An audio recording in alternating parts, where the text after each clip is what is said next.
കേരളത്തിൽ തിരഞ്ഞെടുപ്പ് വിജയാഘോഷത്തിനിടെ മുസ്ലിം ലീഗ് അനുഭാവികളായ ചെറിയ കുട്ടികൾ അശ്ലീല ആംഗ്യം കാണിച്ചുവെന്ന് വ്യക്തമാക്കി ഒരു വീഡിയോ പ്രചരിക്കുന്നുണ്ട്. പച്ച നിറത്തിൽ ജേഴ്സി ധരിച്ച ഒരു സംഘം ആൺകുട്ടികൾ ഒരു വാഹനത്തിൽ നിന്ന് അശ്ലീല ആംഗ്യം കാണിക്കുന്ന ദൃശ്യങ്ങളാണ് പ്രചരിക്കുന്നത്. മുസ്ലിം ലീഗ് അനുഭാവികളായ കുട്ടികളാണ് ഇതെന്ന് സൂചിപ്പിച്ച് ഒപ്പമുള്ള അടിക്കുറിപ്പ് ഇങ്ങനെ: വളർന്നു വരുന്ന ലീഗ് വിത്തുകൾ. എന്നാൽ ദൃശ്യങ്ങൾക്ക് മുസ്ലിം ലീഗുമായോ കേരളവുമായി തന്നെയോ യാതൊരു ബന്ധവുമില്ലെന്ന് അന്വേഷണത്തിൽ കണ്ടെത്തി. വീഡിയോ സൂക്ഷ്മമായി നോക്കിയപ്പോൾ കുട്ടികളുടെ ടീഷർട്ടിലെ ലോഗോ ശ്രദ്ധയിൽപ്പെട്ടു. ലോഗോ മുസ്ലിം ലീഗുമായി ബന്ധപ്പെട്ടതല്ല. ഞങ്ങൾ വീഡിയോ കീ ഫ്രെയിമുകളുടെ റിവേഴ്സ് ഇമേജ് അന്വേഷണം നടത്തി നോക്കിയപ്പോൾ യൂട്യൂബിൽ 2026 ഏപ്രിൽ 22 പങ്കുവച്ച സമാന ദൃശ്യങ്ങൾ ലഭിച്ചു. ദൃശ്യങ്ങളിൽ റോയൽ ഗ്രീൻസ്, ദിവ്യ ശങ്കർ എന്നീ ഹാഷ്ടാഗുകൾ കാണാം.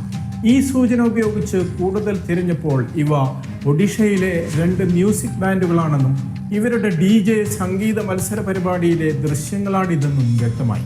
യൂട്യൂബിൽ പങ്കിട്ട വീഡിയോയിൽ മറ്റൊരു ആംഗിളിലെ ദൃശ്യങ്ങളാണുള്ളത്.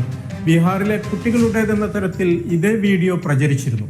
വ്യാജ പ്രചരണമാണ് ഇതെന്ന് മറ്റൊരു ട്വീറ്റിന് മറുപടിയായി ദി ബീഹാർ ബ്രാൻഡ് എന്ന എക്സ് പേജിൽ 2026 ഏപ്രിൽ 25 വിശദീകരണക്കുറിപ്പ് നൽകിയത് അന്വേഷണത്തിൽ ഞങ്ങൾക്ക് ലഭിച്ചു.